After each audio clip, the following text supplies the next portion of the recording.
Вы на канале «Мы в Испании», и мы находимся в Испании, как обычно. Сегодня у нас суббота. Всем привет, дорогие друзья, дорогие наши зрители и подписчики. Мы, как всегда, рады вас видеть на нашем канале. Правильно Алексей сказал, сегодня у нас суббота. Сегодня у нас какой февраля? Сегодня у нас февраля какое-то. В общем, друзья, сегодня у нас февраль, 16:30 по Мадриду и 18:30 по Санкт-Петербургу. Почему мы всегда говорим по Санкт-Петербургу? Потому что это наш родной город, и, естественно, мы живем в Испании, поэтому называем испанское время и называем питерское время. К тому же у нас есть подписчики и из Санкт-Петербурга.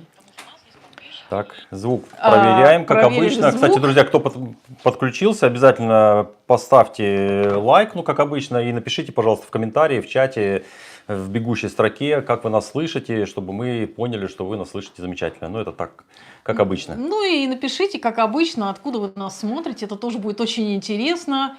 Привет, смотрю вас, слышно хорошо. Все, отлично.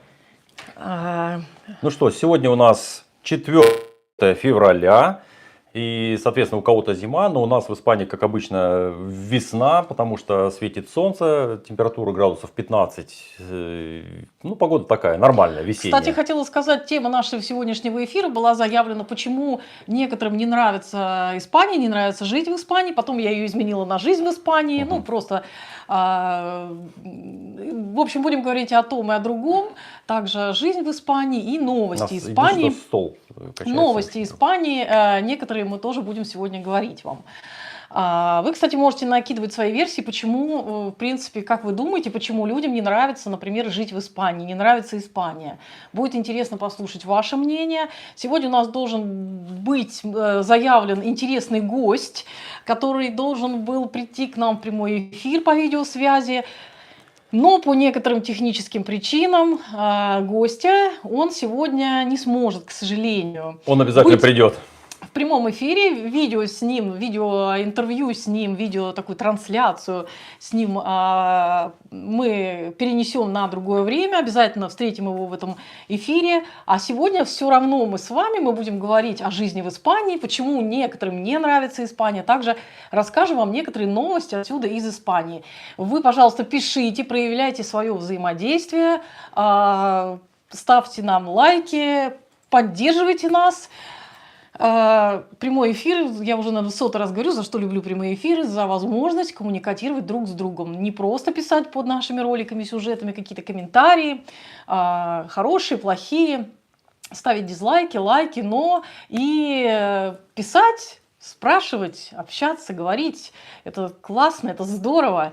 И нам уже пишут первые сообщения. Привет из Аликанте, написали. Привет из Аликанте, слышно, видно, супер. Ирена, привет, Ирена, очень приятно, что вы нас смотрите. Привет, Ирена, привет, Аликанте. Тем более почти классно. Соседи. Классно, да, мы живем, кстати, в провинции Аликанте, хотя местечко у нас называется Ориуэла-Коста. Ну, кто нас смотрит часто, тот прекрасно это знает. Мы относимся к городу Ориуэла. Кстати, потом мы вам расскажем, что за событие будет у нас сегодня. Уже есть, кстати, сегодня в городе Ориуэла. Но это будет в разделе новостей. Это будет в разделе новостей, все по порядку. Ну и сейчас... Вот, к сожалению, наш гость не сможет присоединиться, поэтому, а мы здесь, мы с вами, друзья. Мы совсем не переживаем, как из дня радио. Да, мы с вами, друзья, и мы готовы пообщаться, рассказать вам о том. Кстати, вот недавно вышли 2 ролика. Первый ролик – это 7 вопросов, которые надо задать себе перед переездом. Почему я решила записать тоже этот ролик? Вот как ты думаешь, почему я решила записать этот ролик? Ну, потому что эти вопросы должен задать каждый тот, кто собирается переехать, но многие это просто опускают и не задают. Может быть, не должен задать, но лучше, чтобы задать. он задал. А ты, кстати, не делал в чат ссылочку на эти видео, если будет время? Хорошо, я сейчас сделаю в чат ссылочку на видео, которые вот вышли совсем недавно. Это вот 7 вопросов, которые желательно задать себе перед переездом. Причем это не обязательно перед переездом в Испанию или в какую-то другую страну. Это можно просто перед переездом в другой город, например, или из деревни в город, или из города в деревню. Там много интересных вопросов. И почему я решила их записать? Потому что многие люди, действительно, приезжая, например, даже в ту же Испанию, сталкиваются с тем, что через какое-то время они недовольны становятся в жизни в Испании, обвиняют во всем Испанию, население, менталитет, культуру, я не знаю, законы Испании, все трудности. При этом просто вот они не задали себе эти вопросы перед переездом, они не задумывались об этом. Например, где они будут жить, на что они будут жить, Где будут работать. где будут работать, что у них будет. И поэтому возникают какие-то уже претензии, наверное, к стране прежде всего. И вот для того, чтобы облегчить как-то момент, вот этот понимание, да, именно поэтому я и записывала вот этот ролик. Он состоит действительно из 7 вопросов. Ну, там может быть, кстати, их, наверное, и больше. Да, Ну, вот перед переездом. в любом случае, мы на своем канале все время озвучиваем эти моменты. Мы не говорим только о хорошем, мы говорим о жизни здесь. И, естественно, мы рассказываем все то, что мы переживаем здесь, то, что у нас здесь происходит в Испании, и делимся, соответственно, с вами. Ну, потому что, в принципе, бывает, что люди в розовых очках, то есть мы никого не отговариваем от переездов, не уговариваем, но действительно, вот, чтобы как-то предотвратить какие-то такие вещи, что возникают у людей непонимание, что-то не работает, какие-то трудности возникают с жильем, с медицинским страхованием, с обучением детей, с родственниками, которых оставили, с какой-то работой дистанционной, с чем-то еще. Вот как раз лучше все это дело на берегу самому для себя решить, даже переезжая, как я уже сказала, из одного города, например, в другой. Из города в деревню, из деревни в город. Все равно нужно вот Любой какие-то... переезд. Да, любой Любой переезд. переезд. Даже я помню, мы переезжали из района в район. Это уже тоже был стресс по одному городу, да, вот Ну, есть из же выражение, Питера. там один переезд, это как два пожара, там, ну, вот из этой Да, серии. да, не просто собрать вещи даже, а вот именно психологический переезд, быть готовым. Там опять надо в другом районе каждого города искать снова школу ребенку, чтобы не таскать в другой район. Снова какие-то взаимоотношения, может быть, искать даже новую работу. То есть вот это видео, которое я сейчас так свое, да, немножко пиарю, оно применимо к любому переезду. Просто вот маленькая помогалочка.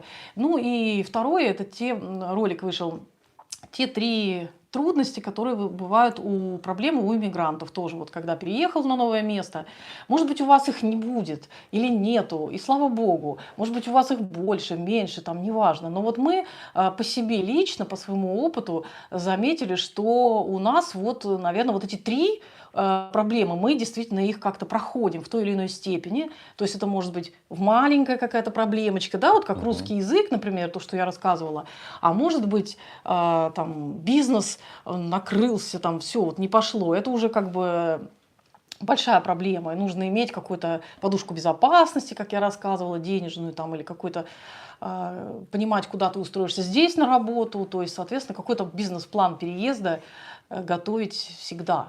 Поэтому вот у меня и возник такой вопрос, такой ролик захотелось, такой эфир мы хотели с нашим гостем поговорить сегодня, почему многие люди, ну, им не нравится Испания. Вот как вы думаете, Ну, по крайней мере, почему говорят. может не нравится да. Испания, да, то есть... Кстати, друзья, у вас уникальная возможность есть пообщаться с нами в чате. Соответственно, пишите. Я вижу, уже все пишут. Валентина Гатина, добрый вечер. Добрый вечер. Добрый вечер. Добрый вечер. Очень Рады приятно видеть. вас видеть. Нам тоже очень приятно, что вы присутствуете на нашем эфире и пишете. Ирина пишет, очень волнуют химтрейлы, что творят. Не знаю, что такое химтрейлы. Вы напишите, Напишите пожалуйста, поподробнее. что это. Мы отстали от жизни, наверное, немножко. Что это такое? Вот. И вообще любой эфир, в любом эфире можно коммуникатировать, общаться, и очень многие люди получают информацию именно из прямых эфиров, Да, потому что да. в прямом эфире вы можете поприсутствовать. Вы можете дополнять наши как бы тоже спичи такие и дополнять именно своим каким-то. Может быть, вы не согласитесь, скажете, что всем все здесь нравится. Просто мы вот, например, встретили несколько людей, которые были разочарованы. И разочарованные там вот, ну, это очень мало людей на самом деле. Большинство людей, которые сюда приезжают, они остаются здесь и действительно находят и работу, хуже, лучше там или что-то, но приживаются. Ну, один из элементов, пока Татьяна разместит ссылку на вот эти 2 видео, я вам немножко расскажу, что ну, где-то год назад мы обучались в автошколе, и у нас был большой опыт общения именно с русскоязычным населением, которое проживает здесь в районе Торревьехи, потому что мы учились в автошколе города Торревьеха. И, соответственно, у нас была возможность пообщаться с большим количеством людей, узнать, кто и как себя здесь нашел, чем занимается. И были люди молодые, соответственно, совсем молодые, 18, 19, 20 лет, которые уже переехали и живут. Были среднего возраста и были пенсионного возраста. И вот у нас есть чем сравнить. И начну вот среднюю часть такого рабочего населения, которое еще имеет возможность заниматься каким-то делом, какой-то работой. С нами учился парень, ну, примерно наш ровесник, может быть, чуть помладше. И когда он заканчивал школу, он сказал, что нет, для меня вот Не пошло мне не здесь, пошло, да, Испания мне не нравится, потому что я в Москве занимался бизнесом, у меня автосалон, у меня выручка была громадная, приехал он сюда. Попытался открыть автостоянку, ну, в связи с тем, что может быть, как я считаю, что может быть, Это была пандемия, была пандемия, просто, да. и автостоянки, они просто стояли закрытые. И, естественно, он попал в тот момент, и вот то, что Татьяна говорит, что прежде чем выезжать, вы сделаете подушку безопасности финансовую. Может быть, у него не было как раз такой подушки У него безопасности и подушка времени. безопасности, как он сказал, через полгода у него деньги закончились на содержание этого салона, ну, не салона, а стоянки, скажем так. Бизнес немножко стал проваливаться, он пытался торговать через интернет. И в итоге, в самый момент, когда мы подошли к сдаче экзамена, он сказал, я, говорит, сдаю экзамены, получаю права, но при этом мы переезжаем назад в Россию. Не знаю, дальше связи нет, не знаю, остался он в России или вернулся обратно. Ну, Тут мы много надеемся, во всяком случае, что человек сделал для себя правильный выбор. Это действительно, ну, если тут что-то не идет или сомнения какие-то, некоторые, тоже вот мы знаем, некоторые люди уезжали и потом возвращались обратно. Также здесь вот, например, были у нас соседи, которые, они тоже уехали. Но это было еще раньше, там лет 5-7 назад. А сейчас, может быть, как-то поменялась что-то ситуация. Но еще вот в чем бывает... Я хочу продолжить, да. Пожалуйста. Да, и хочу продолжить. И, ну, вот, была молодежь, которая училась в автошколе. Ну, у тех совершенно другие подходы. Они здесь получают абсолютно совершенно другой жизненный опыт. Они здесь живут уже по другим правилам. Они полностью ассимилируют. Они принимают эту ситуацию, что они находятся в другой стране. Они получают и какую-то прибыль из этой ситуации, потому что они знают, помимо испанского языка, в основном все знают английский язык, русский, кто украинский, кто еще какой-нибудь. То есть намного, получается, на рынке труда они выгоднее как работники для работодателя. И была группа, которые были пенсионного возраста, там совершенно другое отношение. Люди уже достигли чего-то, они приобрели свое жилье, у них есть средства для существования. И, соответственно, они живут, они вот с нами обучались, также сдавали на права. Причем один мужчина был, по-моему, 62 года, да, вот с нами учился. И он сказал, что мне здесь все нравится в Испании, я обожаю Испанию. Я столько лет работал в своей стране, он, по-моему, вот я уже не помню, честно говоря, по-моему, он из Украины. И суть в том, Ты что... знаешь, мы раньше не придавали этому Ну, мы не придавали, да, значения. как-то не делили, просто мы говорили на... Мы когда... Это в автошколе, в да? автошколе, да. Мы говорили на одном языке, мы общались... Да мы и сейчас говорим практически на... Да, мы общались Всех все вместе.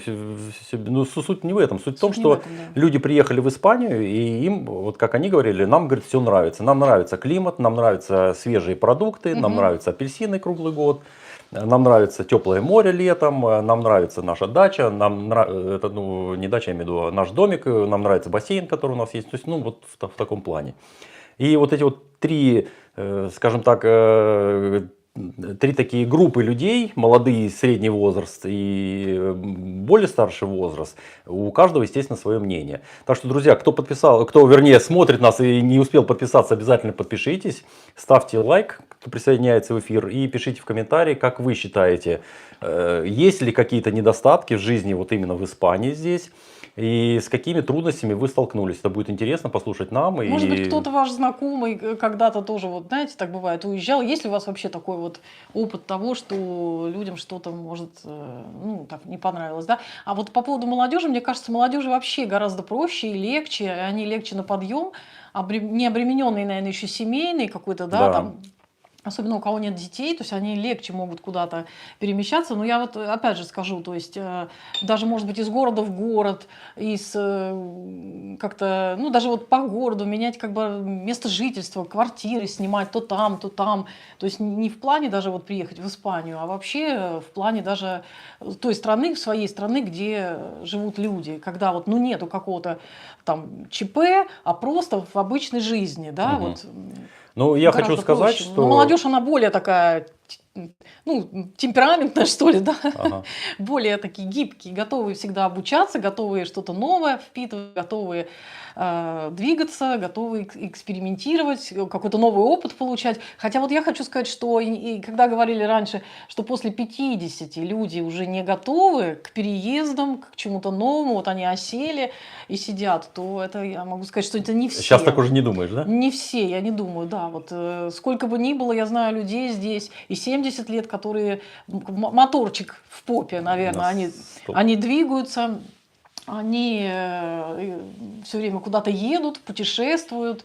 И то есть от возраста это вообще не зависит. Это зависит больше от человека, от его внутреннего какого-то состояния.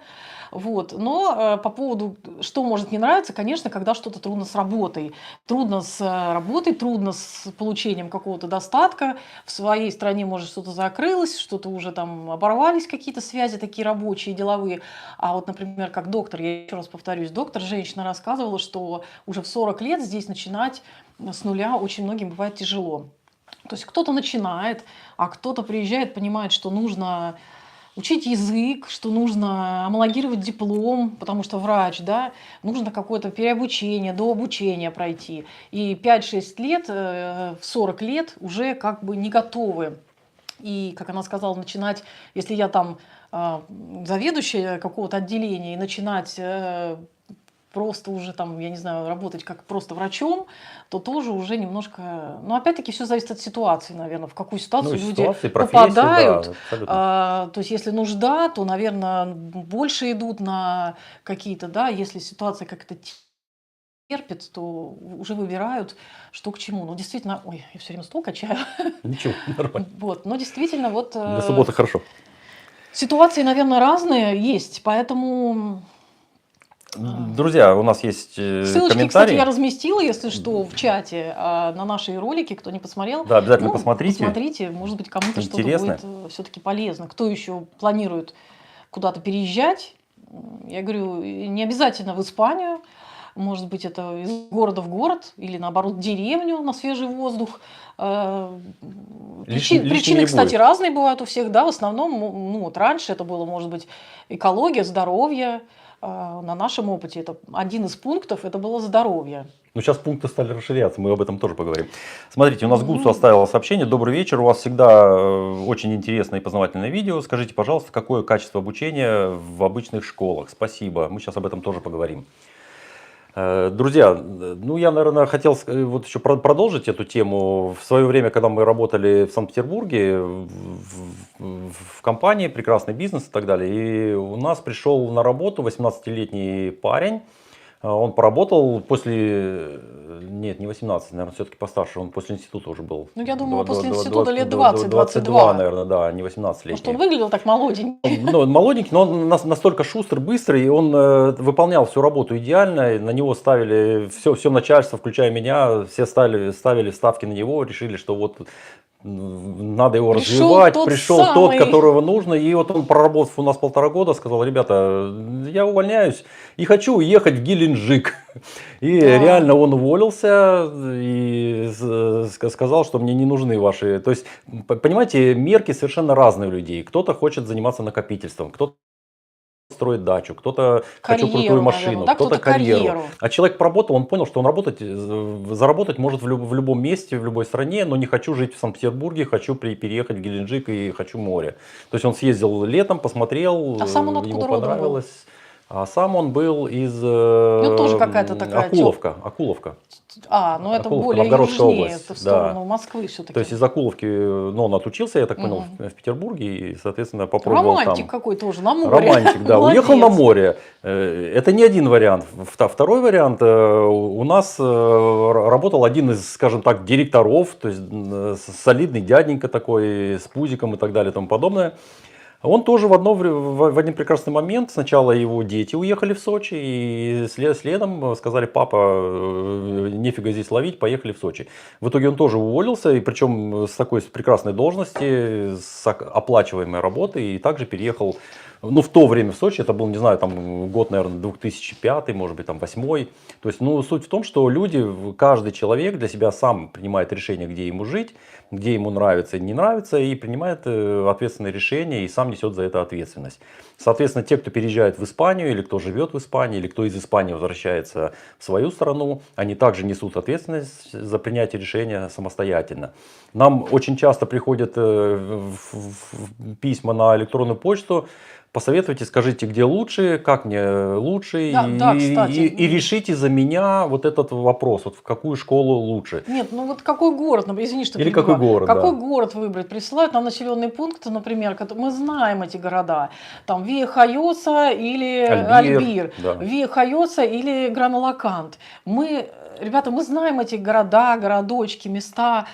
Везде хорошо, везде классно. Но вот выбрать за кого-то, действительно, ты прав, вот выбрать за другого человека мы, конечно, не можем. То есть этот человек должен сам всегда смотреть, потому что, может быть, вот нам нравится, и мы можем красивый ролик снять. Но, может быть, там какие-то места есть, которые вам не понравятся. Ведь вот есть такие города, которые они вот совершенно, ну, непривлекательные. В них есть вот буквально там хорошая, красивая набережная, центральная, я не буду говорить название, центральная площадь, что-то еще.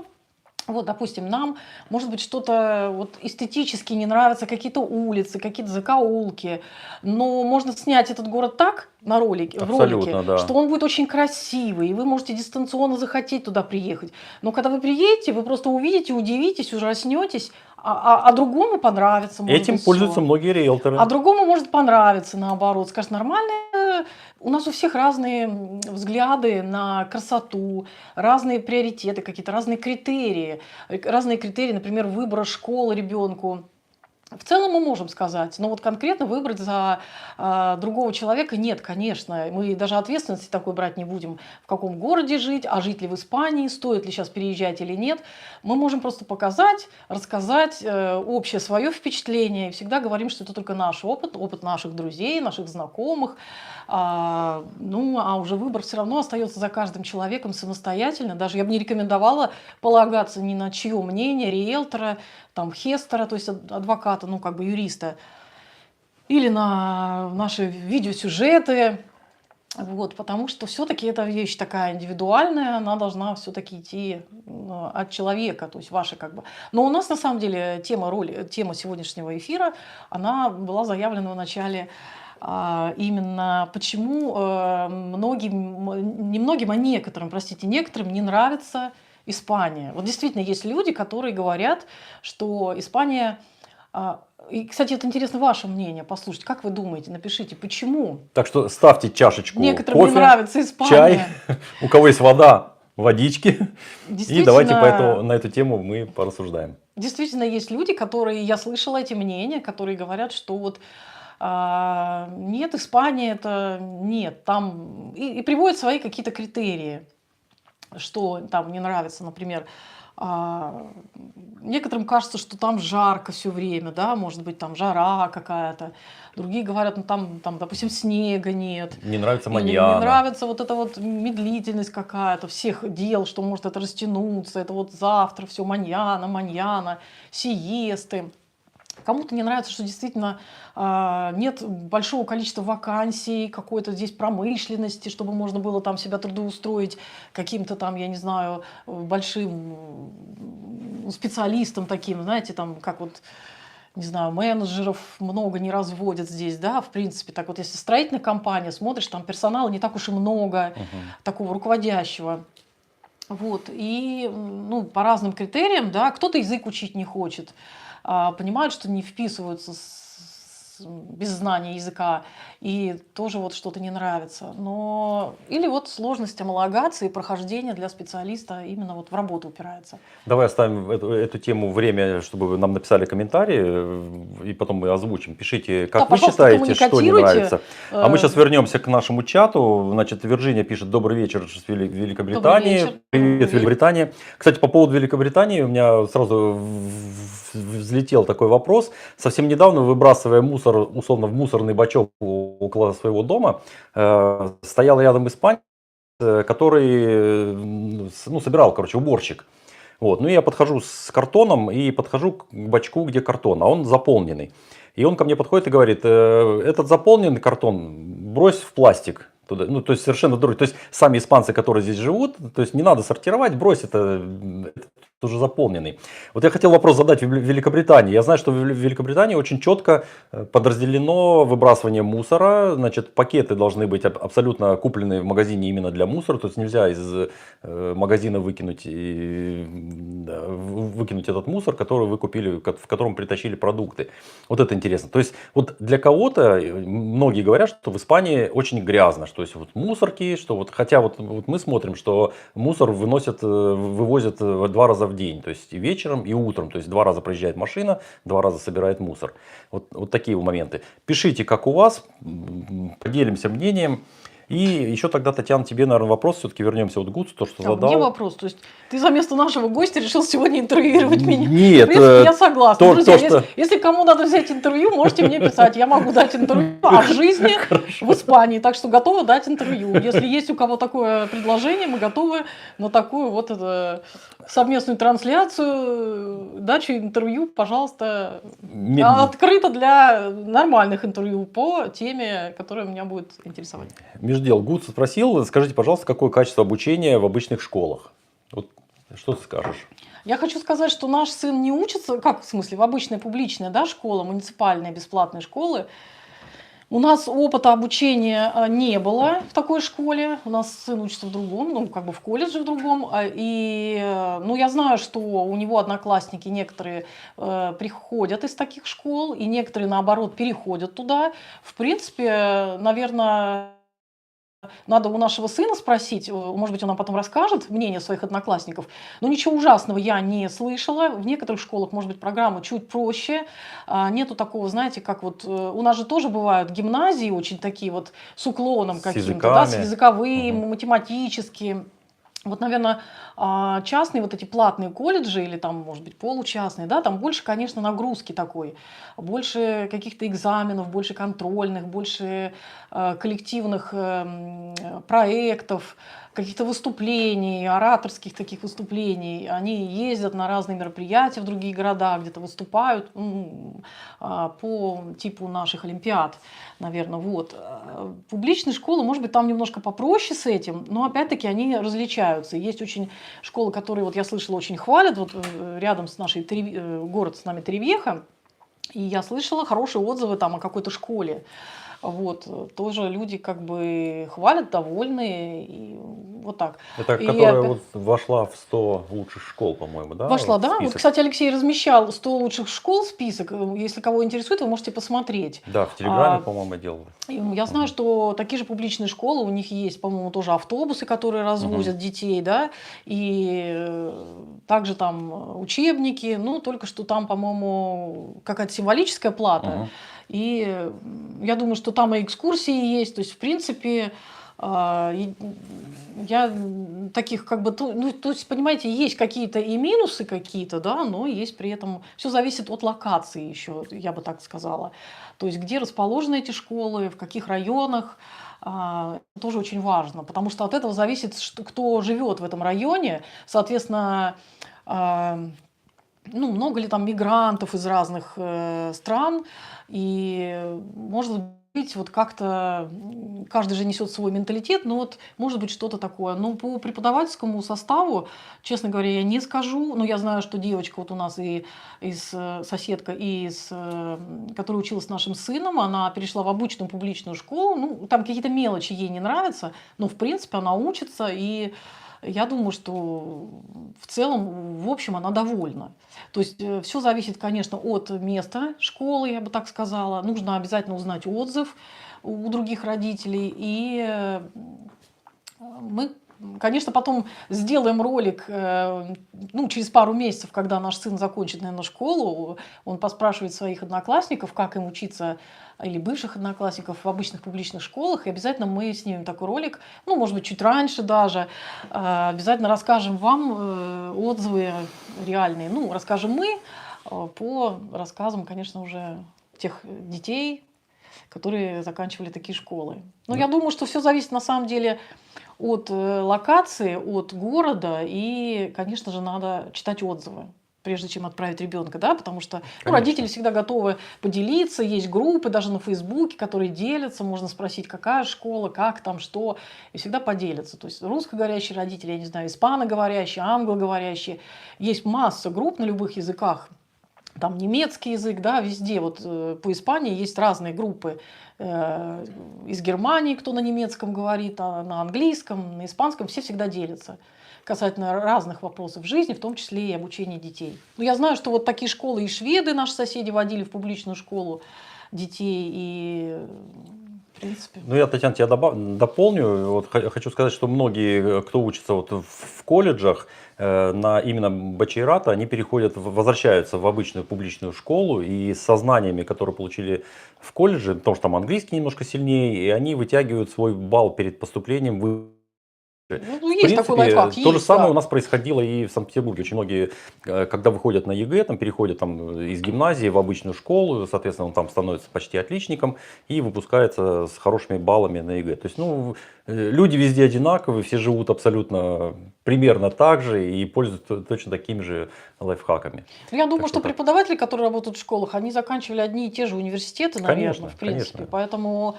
по преподавательскому составу я, честно говоря, не знаю, но думаю, что сильной разницы нет. А вот в программе, конечно, есть, наверное, разница. Если там взять британский колледж, мы в эфире, у нас немножко подвисло. Скажите, как Что-то нас отвалилось. слышно, вышли ли мы обратно в эфир?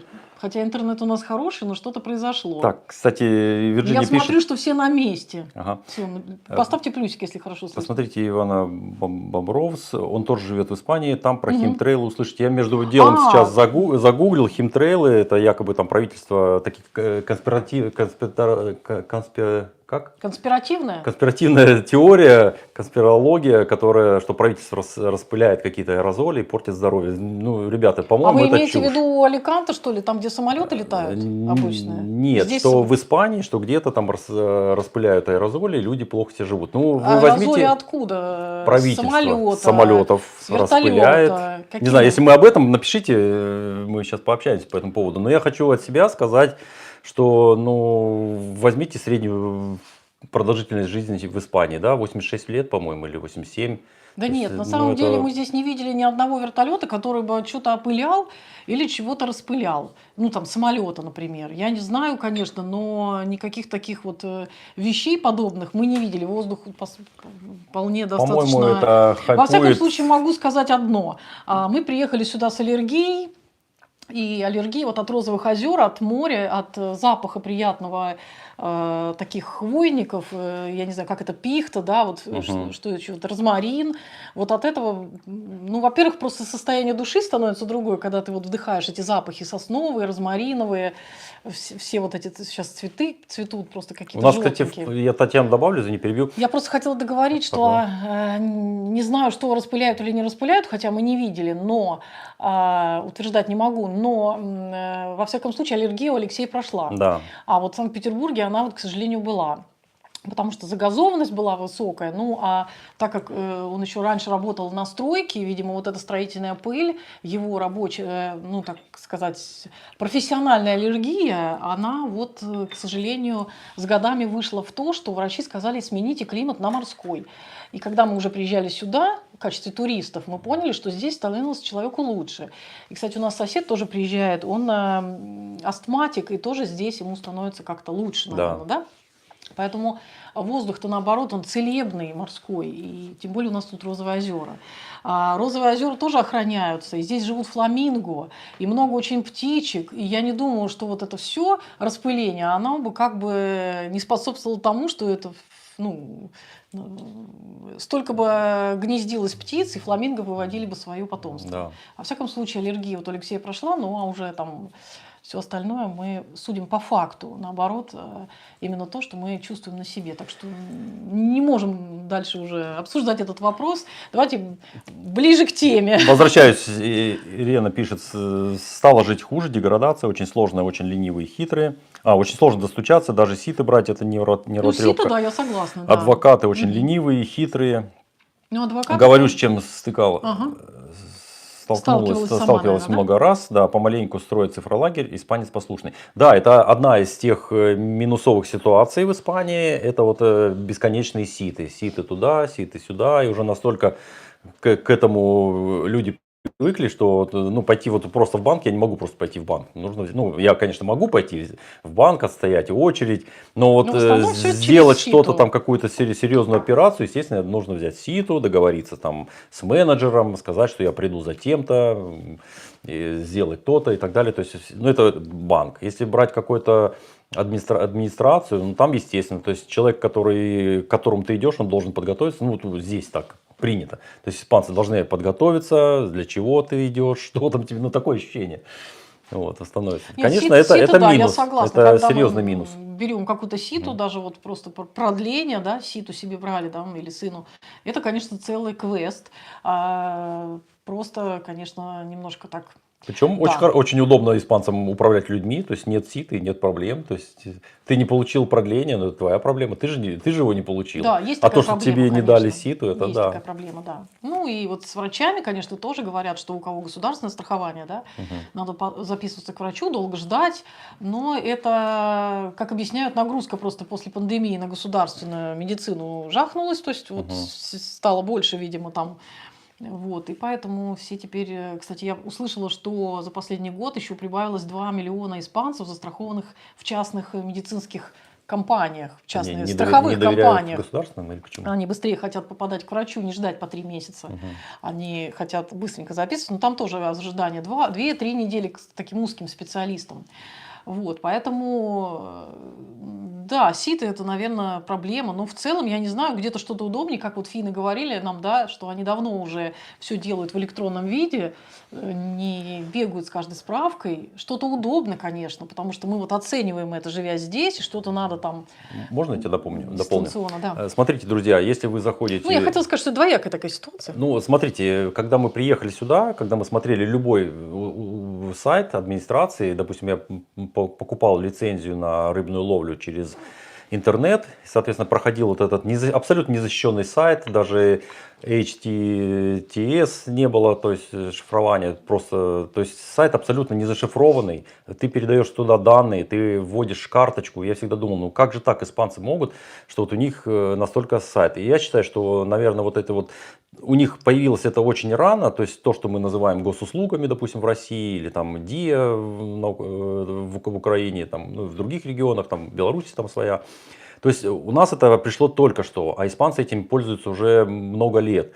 И, соответственно, за это время, то есть у них был создан сайт, они считали, что он безопасный, он работал. То есть вы вводите там свою НИИ и получаете ситу, и он у них работал. Но сейчас за эти годы с развитием IT-технологий настолько выросли вот эти вот боты там, и так далее и тому подобное. То есть очень много компьютерщиков, которые получили соответствующее образование. И как любой программист, сидя дома, конечно, ему проще написать программку и продавать ее там, за 60 евро или там, ловить ваши ситы в автоматическом режиме. Я считаю, что просто Испания дойдет и перейдет все-таки вот этот процесс. Допустим, если мы в российских госуслугах вы зарегистрировались по своим данным, кроме вас, никто не зайдет под твоими данными и не возьмет ситу. А в Испании, к сожалению, может зайти другой человек, взять ситу на вас, на кого-то и так далее. Я считаю, что это вот проблема именно в технологическом вот, именно оборудовании и развитии вот этих вот интернет-технологий. То есть в перспективе все равно, конечно, будет цифровизация, да, всех обязали. С одной стороны это проще, с одной стороны это легко. допустим, находясь в Испании, я могу подписывать договора в России с помощью цифровых сертификатов и так далее. С одной стороны, это да, здорово, но с другой стороны, ты понимаешь, что в любой момент можно выключить интернет, ну, в кавычках, да, я называю так, условно, или отключить вашу банковскую карту, и вы остались без денег. А как дистанционное обучение тебе? Ну, плюс или Дистанционное, минус, вот что-то, ну, с одной стороны, это очень большой плюс, потому что если мы раньше, онлайн для какие-то, того, да? чтобы не только обучение, если для того, чтобы провести какую-то конференцию или узнать о новом продукте, нужно было дожидаться выставку какую-то, ждать, ехать, как мы вот ездили в Дубай, допустим, общаться с коллегами, решать какие-то вопросы или задавать их, решать какие-то проблемы, или там, если мы общались там с компанией Siemens, мы свои претензии именно на выставке говорили, на конференции, говорили, что вот это здесь не пойдет, здесь вот очень неудобно, тут надо изменить программное обеспечение. То сейчас это можно решать в режиме онлайн. То есть появилась Ну, проблема. не все так однозначно, да? То есть есть и плюсы есть тоже какие-то. плюсов очень много. То есть, например, вот как мы уже говорили, там, допустим, онлайн-школа, да, языковая и литературная, да, вот если она находится где-то в одном месте, ребенок все равно, чтобы не ездить туда через весь город или куда-то там, то есть можно всегда позаниматься. Или еще какие-то курсы, которые Да. можно изучить, те же языковые, там, испанского языка. Обстоятельства бывают разные, не всегда можно куда-то двигаться и так далее. То есть бывают разные ситуации в жизни, когда надо вот из дома или из какого-то офиса там как-то пройти обучение или какую-то конференцию или что-то. То есть в этом тоже, в принципе, есть свои плюсы, есть свои минусы. Может быть, там меньше такого живого общения возникает, но зато в чем-то экономится время. То есть, ну, есть сторонники, не сторонники. В общем, Ну, это самое ценное это не наше будем- время. не будем, Самое ценное наше время. Я могу сказать, что дискутировать на наш эту тему. сын, там, учась в одном месте, получает образование в другом. То есть благодаря онлайн и благодаря своих лабораторных, которые он выезжает и Ну делает. да, то есть тут все, есть свои плюсы, конечно, свои минусы. двояко. А мы сегодня, друзья, говорим об Испании, да, о жизни в Испании, какие-то новости. Я все время трясу Да. стол, пардон. Вот, какие-то новости Испании. И, естественно, что-то мы читаем, что-то мы слышим. И какие у нас есть новости?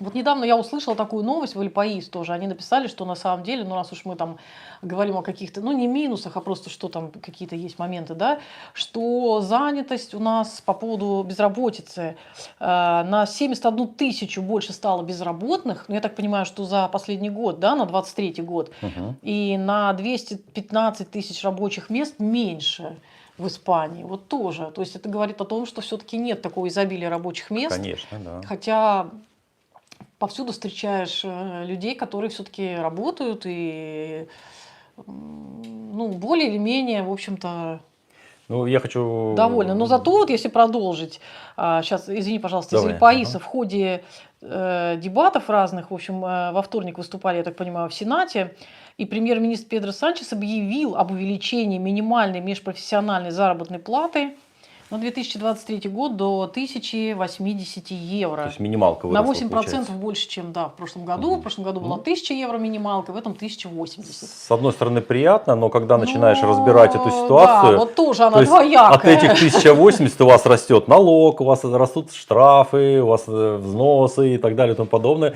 То есть как для работодателя это такой удар. Когда Работнику хорошо, да, работодателю? да, работодателю плохо. Когда Не очень. работодателю хорошо, работнику плохо.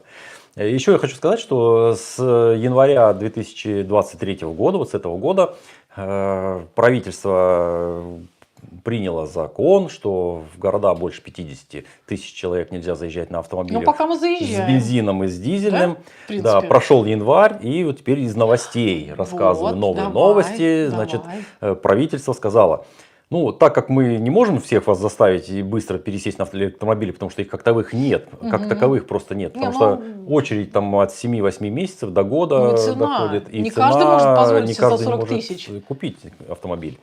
И в итоге они сказали, что до конца года каждый муниципалитет, каждая администрация своего города должны сами разработать себе зоны, повесить знаки, в которые нельзя заезжать. Ну, в итоге вот мы видим Торревехе там где-то вроде повесили знак, но мы пока вот въезжаем. Кстати, в Аликанте не повесили еще знак, мы там давненько не были. Да, Кто надо у нас из как-нибудь ездить Аликанта? посмотреть. То есть Напишите. в любом случае они на откуп от местной администрации дали, то есть вы сами там решаете, где там вам нельзя, ну и администрация сидит, а до какого нужно решить? До 31 декабря 2023 года, ну 31 декабря и решим.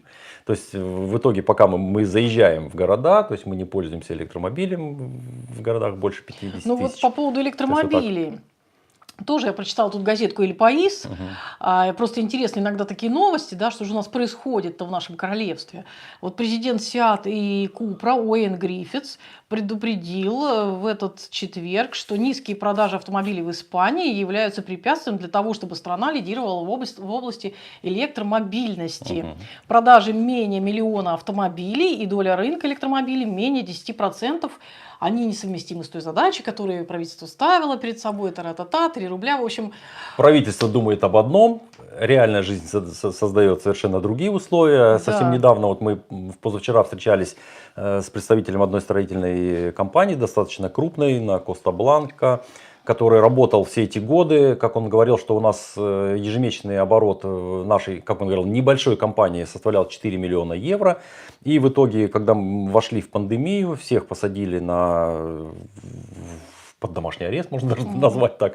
Все сидели дома, и компания реально стала рушиться, потому что нужно было платить социальные выплаты, нужно было платить больничные, нужно было платить зарплату, минималки. То есть, как всегда, правительство переложило все на бизнес.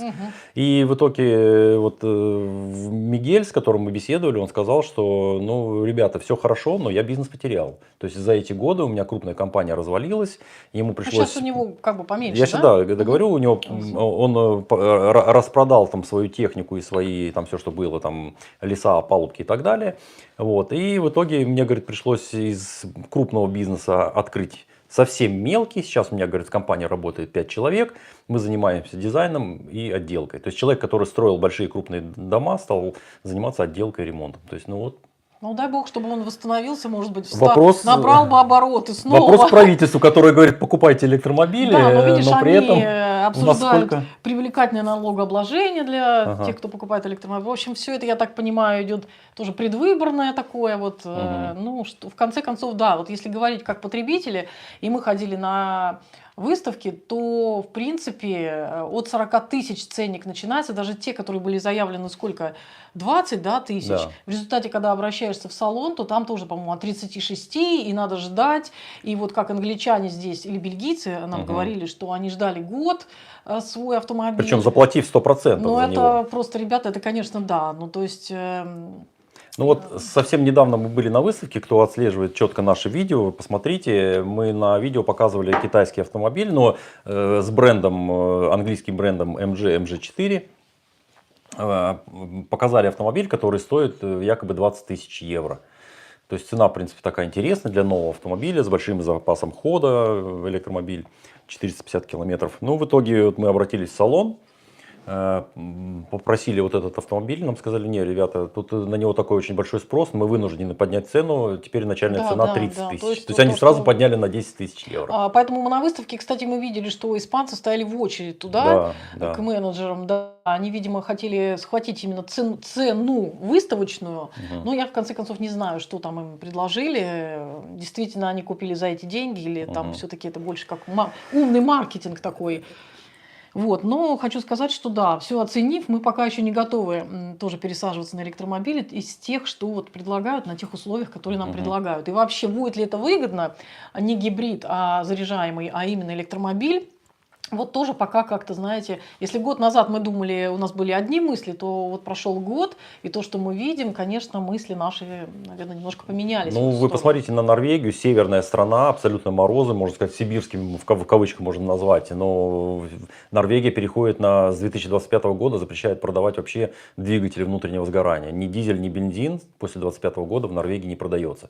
Соответственно, вся Норвегия, все должны перейти на электромобили. Ну, может быть, как-то государство их поддерживает, может быть, что-то... Может быть, возможно. Я знаю, что там отсутствует НДС, но, по-моему, говорят, что в этом году возвращают НДС на электромобили. Да. Ну, в общем, будем смотреть, будем мониторить, будем как-то изучать это все. Просто пока я вам рассказываю как новости. Вот это, Вирджиния что пишет, было. все имеют отдельно, это про Британию, все имеют отдельные мешки для бумаги, для пластика. Да, я, кстати, слышал, тоже интересно. также большие контейнеры для мусора, для травы, для стекла. Выставляем все перед домом да, раз в неделю. всё это Ну, на в принципе, переработку идет. как и здесь. Ну, потому Всё что вот классно. у испанцев некоторые есть такая там шалость, что подумай, что здесь бачок Я заполнился, бы даже кидай в соседний. сказала, не только у испанцев, но очень у многих туристов. Мы здесь наблюдаем, просто пока мы там живем зимой и все свои, у нас все как-то сортируется.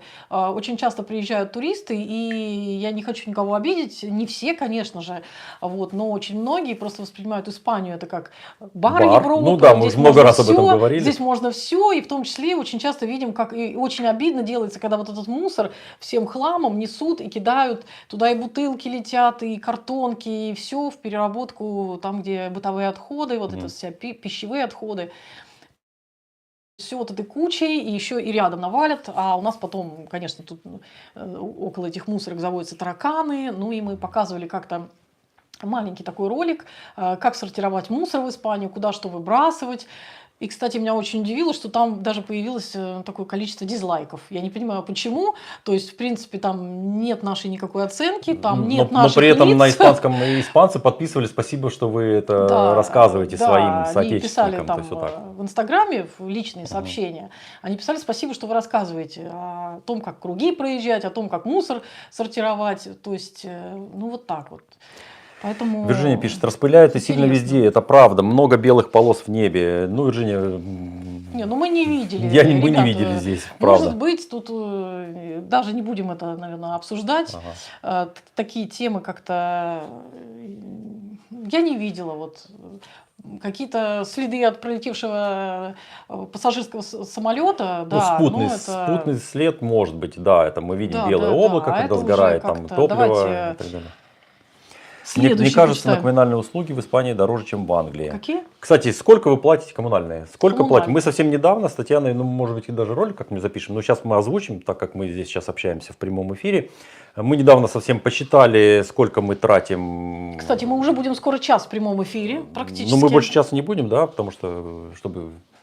10 минут еще побудем, давайте, если есть какие-то 10-15, вопросы, пишите задавайте. вопросики, пишите свои комментарии, и нам очень приятно все читать. Вот мы взяли Ответим. платежки, все квитанции за январь месяц. Вот мы здесь живем, скажем так, у нас двухкомнатная квартира, да, в кавычках это возьмем за образец, и двухкомнатную квартиру в Санкт-Петербурге. Значит, здесь у нас получилась квартплата 150 евро, ну, включая там вывоз мусора, там, ну, все, что входит. В России мы платим 100 евро. Вот. Свет мы здесь заплатили, у нас, по-моему, получилось 70 евро, в России мы платили там 30 евро. То есть, ну вот, так что вот, как-то так. Мы говорим о себе, потому что я знаю прекрасно знакомых, которые живут в собственных домах, и там суммы, коммуналка. Да? Но я имею в Смотря виду с чем именно сравнивать. Если квартира с квартирой или частный домик с То частным есть, смотря домиком. что вы сравните, да. Да. Есть, вот Ну и потом мы же коммунальные платежи в Англии не знаем, поэтому... А сейчас нам тут, напишут, мы не можем сколько в сравнить. Англии коммунальные Мы можем платежи. свои сказать, а вот так Переведем сравнить. фунты. Это вы можете сравнить, то есть если вы бываете в Испании, знаете какие-то коммунальные платежи или смотрите, вот вы можете сравнить для себя. Мы в Англии, кстати, еще не были. Это в наших планах. Да? А почему нет? Гибралтар тоже Англия или Тоже нет? Англия, да, надо вот раз и вах. То есть туда тоже надо визы. Вот. Так что вот такие вот из таких новостей. Дальше хочу сказать еще по туризму новости. Я всегда тоже смотрю с туризмом, потому что туристов действительно очень много было в этом году. Много, да, туристов? Ну, вообще, мне даже показалось, что такого количества я здесь не видел. Ну вот, как этим например, летом. тоже Cinco Días, по-моему, да, восстановление туризма привело в 2022 году в Испанию 71,5 миллион путешественников. Вот. Ну, расходы превысили 87 миллиардов долларов. Только я не поняла, расходы, ну... Да. В отрасли, наверное, да. Да. И вот прошлый год был также восстановлением британского рынка туристического. То есть вначале все очень боялись, да, что британский рынок туристический... Ну, Брексит был, соответственно, очень много англичан уехали отсюда. Как-то иссякнет, но тем не менее мы сейчас тоже видим, что очень много англичан, и они постоянно живут, и приезжают туристами, и на своих машинах. Вот буквально сегодня видели тоже что очень много британцев. Кстати, кто приезжает из Британии, ну, вы все знаете, что там у нас правостороннее, там левостороннее движение. Совсем недавно я ехал на круге, значит, сзади меня ехал англичанин. И в итоге я, подъезжая к кругу, я еду направо, а он меня обгоняя поехал налево. И он меня обогнал, спасибо ему, никто не встретился с встречного потока, никого не было. Но, ребята, обращайте внимание, что здесь немножко по-другому ездят. Да, вот пишут, в частности, отправил 15 миллионов путешественников в британский рынок, то есть 15 миллионов. Это 21% от общего числа, который был до начала пандемии. Но все же на 3 миллиона меньше рекордов 2019 года. То есть 19 год там все было равно 18 миллионов. 19 вот. год больше, значит. То есть 19 год все-таки до начала пандемии туристов было больше, в частности вот из Британии.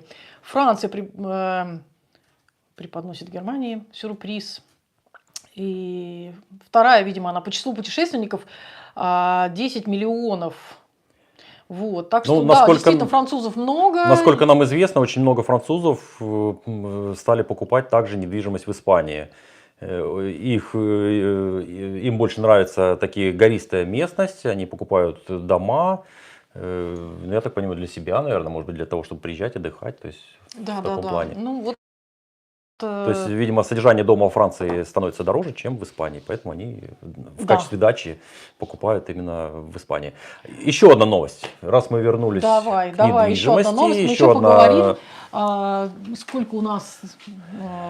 6 минут до часа, но мы еще поговорим, вот буквально там некоторое время. Так что пишите то, что вы хотите написать, комментируйте, ставьте лайки, не забывайте подписываться на наш канал, кто еще не подписан. И не забывайте потом зайти в чат после того, как это видео мы выложим, и посмотрите вот эти 2 ролика, которые Татьяна, там 3 проблемы и 7 вопросов. 7 вопросов, которые нужно задать себе перед переездом. Причем я оговариваюсь всегда не в какую-то, может быть, другую страну, а из города в город, из города в деревню, из деревни в город, разных своих там, так сказать, не обязательно в Испанию. Это универсальные вопросы, которые, в принципе, вот если бы мы с этого начинали, мы бы многое, может быть, могли бы избежать проблем. Поэтому, а теперь, когда уже нас спрашивают, мы уже можем это сказать, поделиться с людьми, и, может быть, кому-то будет легче, да, там, даже знакомым каким-то мы рассказываем, которые планируют переезд, мы говорим, что вот, ну вот обратите внимание на то, на сё, посмотрите, посчитайте деньги, посчитайте, сколько вы будете тратить в месяц,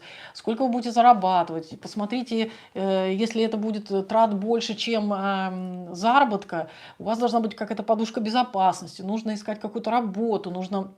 То есть это ответственный момент. Вот. Ну и, конечно, проживая здесь, есть как свои плюсы, минусы, естественно, проблемы. Некоторые нам даже говорили первое время, вы там все время на пляже отдыхаете. Ну, конечно, это мы отдыхаем, естественно, в выходные дни. Что мешает вам отдыхать в выходной день? Каникулы, в свободное время, вечерами прогуливаемся. Я считаю, что это нормально, если человек немножко работает, отдыхает. Или он там заработал много денег и теперь отдыхает, допустим, или он в процессе перезагрузки, так сказать. То есть он заработал, приехал, отдыхает, потом он саккумулирует, начнет тут заново что-то. То есть все индивидуально и все только от каждого человека зависит. Ну, еще маленькую новость. Правительство совсем недавно объявило, что с этого года выйдет новый закон о так называемой лицензировании риэлторской деятельности. Многие знают, что на сегодняшний момент стать риэлтором в Испании, но до этого момента было достаточно просто. Нужно было просто желание, понимание этого бизнеса. И очень многие, в принципе, хорошо развились здесь, на побережье, открывая свои агентства недвижимости. Все прекрасно знают, что в Испании единая база есть такая агентская, ну как появились информационные технологии. Как ты интересовался риэлторством? Ну, это было интересно, но для меня в качестве бизнеса не совсем это было интересно, но было просто интересно, как работает именно здесь этот бизнес. Просто как бизнес-модель, да, как бизнес-модель, но не рабочая для себя именно, а вообще просто как бизнес-модель. Да, естественно, там риэлторская компания, допустим, если вот мы про Россию говорим, ну, любой человек в России может продать свою недвижимость самостоятельно. Да? То есть вы пришли, договорились, пришли к нотариусу, оформили сделку, все, ну и собрали там необходимые документы. В Испании Испании абсолютно так же действует. Очень многие испанцы именно так и занимаются продажами. И, проще, наверное. но для иностранцев, для тех, кто приезжает сюда и не знает, как все это дело организуется и какие документы нужны, естественно, это была проблема. И поэтому человек, который прошел весь этот этап, он, естественно, понимает, что нужно. И таким образом он становился риэлтором и занимался этим бизнесом. Брал свои там 5% условно с продажи и неплохо зарабатывали. Так вот, испанское правительство сказали, что на сегодняшний момент этот рынок нужно взять под цифровой лагерь, как написали только что в сообщении. Нужно будет ввести строгое регулирование, лицензирование. Значит, человек должен быть образованный, наученный и, соответственно, иметь страховку в случае, если какое-то предприятие в процессе своей деятельности получает какую-то там минусовую, как сказать, минус от своей работы несет клиенту, соответственно, они должны это компенсировать. А так как суммы с недвижимостью очень большие, соответственно, клиенту нужно будет компенсировать большую сумму. Поэтому нужно страховать этот бизнес. Эта страховка присутствует и в строительном бизнесе, и в автоперевозках, там, в доставках и так далее, так далее, так далее. И теперь вот недвижимость тоже взяли под колпак, и с этого года тоже вот такая вот новость, что просто так вы не можете приехать в Испанию и открыть агентство недвижимости. Нужно отучиться, нужно застраховаться, и нужно Так платить ли это везде или деньги. нет? Наверное, это могут рассказать риэлторы, да? Ну, Агентство недвижимости, да, так так ли это что. или нет. И как это быстро начинает работать, нововведения, когда они вступают в силу, это же тоже, да, вот нововведения, они говорят, это как въезд в города, ограничен для каких-то там дизельных автомобилей с 23 года, но на самом деле уже это же не сразу, вот с 1 января работать не начало. Тоже какое-то время, наверное, Да, да? ну, как Ожидание, обычно, да. как обычно.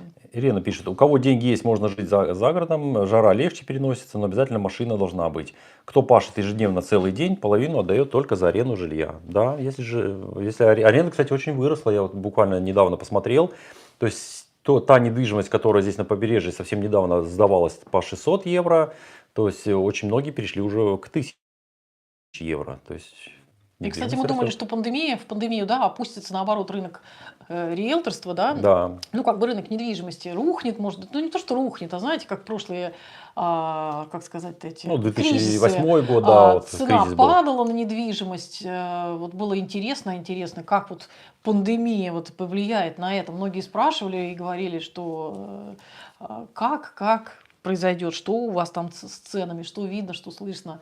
Но на самом деле, мне кажется, ничего не пошатнулось. Вот строительные компании сейчас заново стали строить.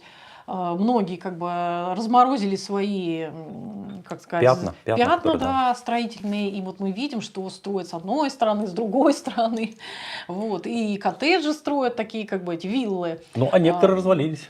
Некоторые развалились, да. То есть у тех, у кого была, видимо, подушка безопасности побольше, или там какие-то моменты, они сохранили свою, или пересидели как-то в этот момент, да. Сейчас раскрыли пятна, или распродали их, перепродали другим строительным компаниям, может быть. То есть у кого-то что-то было, вот какое-то, как сказать, какие-то средства, да. Поэтому... Ну что, друзья, мы ровно час в эфире, да, так что больше, наверное. час, минута уже, там час-две минуты. Мы, наверное, сегодня рассказали все, что вам хотели, обсудили, рассказали кое-какие новости. И самое главное, хотела сказать, что пока мы по субботам, каждую субботу в 16:30 будем выходить для вас в прямой эфир. И у нас, на самом деле, очень много интересных задумок, с кем мы будем общаться. Наши люди, которые будут выходить с нами на видеоэфир. Думаю, что это будет интересно. Кстати, не забудьте посмотреть, кто еще не посмотрел наш эфир с пианистом Петром Андреевым. Тоже очень интересный человек, наш земляк. Сейчас он находится здесь, в Испании.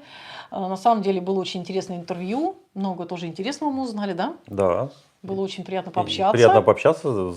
с человеком, который, ну, во-первых, не только достиг своим трудом и своим обучением. Вы посмотрите, если человек 19 лет учится в музыке, это, конечно, Ну, я считаю, если человек так много снимаю шляпу. учился, столько достиг, во всяком случае, он был приглашен, по-моему, как один единственный, Единственный из России на российский празднование, музыкант да. на празднование 75-летия со дня рождения Фредди Меркьюри в Монтрео, в Швейцарию, в 21 году. И такой человек, как бы, он имеет право на то, что он действительно хочет зарабатывать, да? То есть кто-то Ссылочку написал оставим, там да? что-то про деньги, там все. Естественно, каждый человек, который получает хорошее, достойное образование, как врач, строитель, риэлтор, юрист, естественно, человек ставит приоритеты свое развитие как специалиста. Если музыка это еще и твое хобби, или работа это твое хобби, и плюс, конечно же, кто будет работать за бесплатно или за какие-то гроши.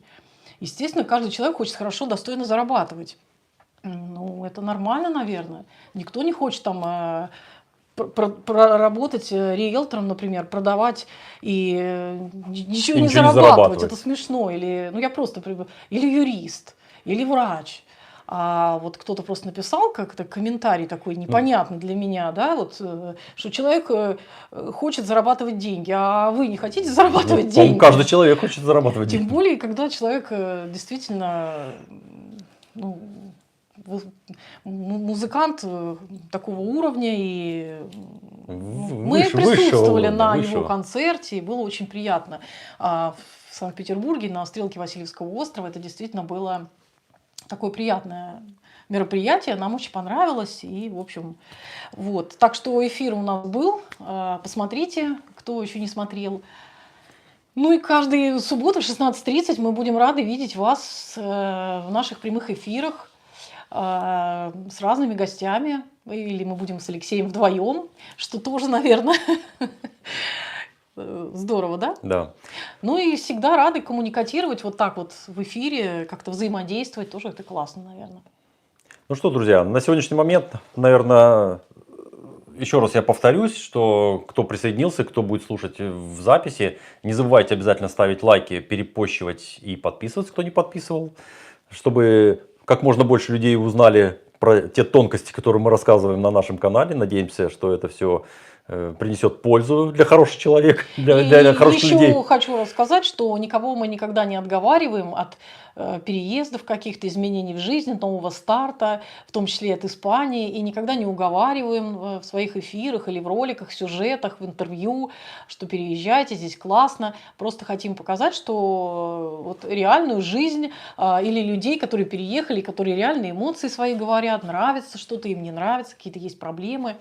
Вот, поэтому наш канал, он такой, я думаю, что мы не надеваем ни на кого розовые очки, но в то же время не отговариваем ни от кого. Поэтому всегда рады вас видеть, и на этом, наверное, будем сегодня с вами прощаться. Ну, в любом Так случае, что пишите под видео обязательно все свои минусы, которые мы сегодня затронули эту тему. В следующих эфирах мы ее разовьем глубже и больше, так что обязательно оставляйте свои комментарии, пишите свои минусы, и, соответственно, мы это дело обязательно обсудим. Ну да, я думаю, что темы роликов у нас будут и темы интервью у нас будут разные, темы эфиров. Всегда смотрите вкладочку «Сообщество». Кстати, для тех, кто не знает, может быть, не всегда находят наши трансляции, да, всегда, если вы откроете главную страничку, там есть разные вкладочки, есть вкладки «Видео», плейлисты, «Сообщество». В «Сообществе» всегда новости, а есть еще вкладка «Трансляции». Вот в трансляциях всегда прямые трансляции, прямые эфиры. Просто полазите, посмотрите. Ну, действительно, нас спрашивали, где найти трансляцию. Вот. Трансляции всегда мы сохраняем, поэтому смотрите. У нас есть маленький вопросик, и я на него сразу же отвечу. Значит, так, Виктория пишет: здравствуйте, скажите, пожалуйста, как развивается сфера спорта? Вы знаете, в Испании сфера спорта развивается очень-очень хорошо. Насколько я знаю, что все, кто занимается, кто тренеры, кто занимается, создают свои спортзалы, они все очень хорошо как бы работают и очень хорошо посещают. Почему? Потому что, как мы совсем недавно узнали, что страховые компании в Испании, они четко отслеживают ваш рост, вес и так далее, и через определенный период, если вы немножечко потеряли форму, с вами могут просто не заключить договор, и, соответственно, единственный способ войти в норму, это вас отправить в спортзал. И поэтому спортзалы здесь реально переполнены. И, кстати, расскажи про спортзал, который ребята-испанцы открыли после пандемии. Мы Да. еще как-то не очень в это верили, что у них что-то получится. Я, честно говоря, не верил, я не думал, что он так разовьется очень хорошо. Мы не спрашивали, возможно, они кредитовались как-то, и сейчас он переполнен просто у них зал. Вот прошло 2 года, наверное, да? Первый год было, конечно, им тяжело, потому что только пандемия прошла, вернее, еще пандемия была, и они открыли зал, когда были очень куча проблем, нельзя было там больше 50 человек там, и так далее находиться одновременно. Вот. Но сейчас зал прекрасно работает, они расширяются, они рады, то есть они уже нанимают и тренеров, они нанимают и на ресепшн и так далее. То есть бизнес этот работает. А если вы знакомы там с тайцами, там, с цигуном, какими-то там различными такими видами спорта, там, типа ушу и так далее, то есть это тоже очень востребовано. Очень многие занимаются, создают группы через Facebook, выходят к морю и занимаются своими занятиями, проводят там. То есть это здорово. А спортзалы именно такие тяжелые, атлетика, там бокс, я знаю, что вот школа бокса очень хорошо работает в Тревехе. Где-то мы в Аликанте мы видели школу борьбы, которая тоже на знакомый ходил, то есть тоже она с таким большим количеством людей, то есть это востребовано. И более того, в прошлом эфире, когда мы вот с Петром как раз встречались в эфире, он говорил о том, что он начал заниматься хоккеем еще в Санкт-Петербурге, и где здесь найти вот тоже, где площадку, где вот в хоккей поиграть, да, там, ну, как-то спортивную такую. И написали очень много, кто-то написал, что есть и в Барселоне, есть и в Эльче, есть и где-то еще, да, вот. Да, мы всегда благодарим. Единственное, что Малага, Марбея, и вот у нас вот здесь нету, наверное, этого, но, во всяком случае, Эльче у нас рядом город, и там действительно где-то профессиональные есть секции такие, где-то любительские какие-то площадки хоккея, но во всяком случае есть. А вот мы в свое время тоже для сына хотели керлинг, потому что он занимался керлингом, но мы вот здесь у себя не нашли. Но если очень привязываться именно к тому, что вот где-то в своей стране вы занимались, или ребенок занимался хоккеем, например, то уже можно знать, во всяком случае, в каком городе выбирать себе, в том числе и по этому параметру, да, жизнь по тому, что вот есть там тот или иной вид спорта. Не только одним футболом занимаются испанцы, как выясняется, есть еще и хоккей, есть еще гимнастика, и другие виды и фигурное спорта. катание. Гимнастика, и фигурное катание, и разные виды спорта. Разные секции есть. Кстати, вот опять же хочу сказать, город Тревех, который рядом, там очень много разных секций, насколько я слышала. Там дети и танцуют, и поют, и выступают, когда какие-то праздники, и русскоговорящие, в том числе какие-то секции, школы, я имею в виду такие, после обязательного учебного дня есть какие-то такие вот секции для детей, ну и для взрослых тоже. Друзья, еще раз повторюсь, мы всегда благодарим, кто участвует, кто подсказывает, кто делится своим опытом, пишет в комментарии, и вот как Татьяна и сказала. Так что огромное спасибо, что вы участвуете в наших эфирах. Да, и на сегодня, наверное, все. Будем заканчивать. Всем хороших выходных. Приятного времени провождения. Да. Ну а мы, как всегда, Татьяна, Алексей. Канал «Мы в Испании». До встречи. До встречи. Всем адьос, амигос. Пока-пока. Всем удачи, добра и хорошего настроения. Пока-пока. Чао.